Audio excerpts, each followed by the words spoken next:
heard your hamstrings suck. So having shit hamstrings usually comes down to two things. The first one is not being able to activate them properly, which is the issue that the majority of people have, especially guys in the gym. The second one is not having a proper routine and not really prioritizing them. So this is exactly what we're going to break down in this video. So in terms of improving your proprioception and what we call activation, there's a few things that you can do. The first one is really working on your hip awareness. So being able to feel and move your hips in different positions so that you can be aware of where they are as you're lifting the weight. This will help you massively with activating your hamstrings as well.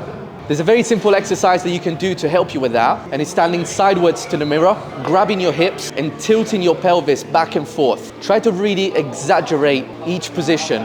When you're tilting your pelvis posteriorly, you should feel your glutes squeezing and maybe a little bit of the bottom of your abs. When you're tilting your hips anteriorly, you should feel your lower back pumping, because you want to be able to maintain a really good anterior pelvic tilt when you do a Romanian deadlift or a stiff leg deadlift, especially during the negative phase. And you also want to be able to have that level of awareness and proprioception to then move the hips into an anterior tilt as you get into the top and squeezing your glutes into the bar.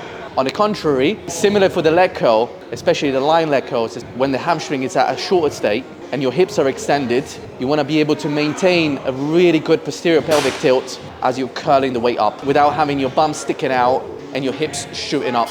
Second thing you could do is play with tempo, especially for what concerns the concentric movements of your leg curls. Try to really slow down the positive. This is massively helpful to just really force your hamstrings to activate in order to perform the lift. When you're speeding up and using a bit of momentum, it's just so much easier to use your lower back, your glutes, your calves to help you with the lift. Since we're here at the leg curl, another really important point that I see a lot of people do wrong is not aligning the knee, and just in general, rotate the femur to the side and having the knees pointing out or pointing in as they're performing the curl.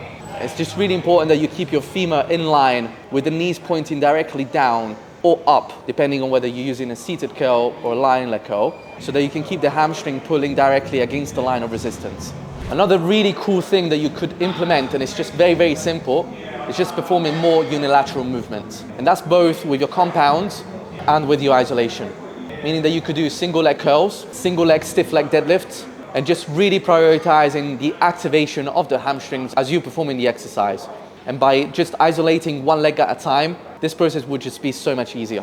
Final point, and a lot of people are gonna hate me for this, if you really struggle to activate your hamstrings and to feel them while you're training them, you might wanna up the volume of your sessions, meaning that you prioritize them more and that you do a couple of extra sets per exercise.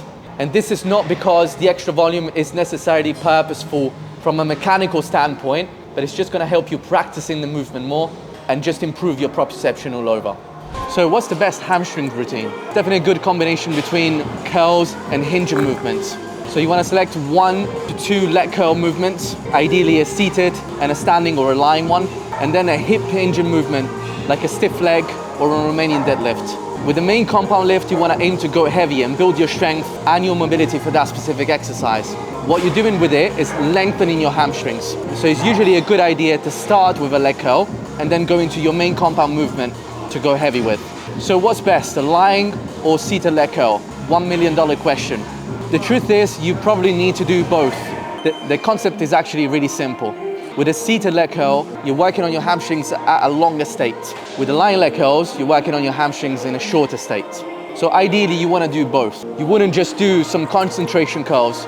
You also want to do some hammer curls or some drag curls. So the same way as you're working on your biceps at all different length states, you want to do the same for your hamstrings. This is why it's usually best to work on them in multi-frequency so that you can cover multiple leg curl positions over multiple sessions during the week. So as we said earlier, you want to first start with a good amount of volume for each exercise, even 3 to 4 sets on the leg curls and 2 to 3 sets on your hinge movements. As your proprioception improves and your ability to train that muscle to absolute failure improves, then you can start reducing the amount of sets that you're doing per exercise and just really focusing on increasing the load and increasing the amount of intensity. Right guys, thanks for watching. Don't forget to like, comment, subscribe, turn on the notification bell, and I'll see you in the next video.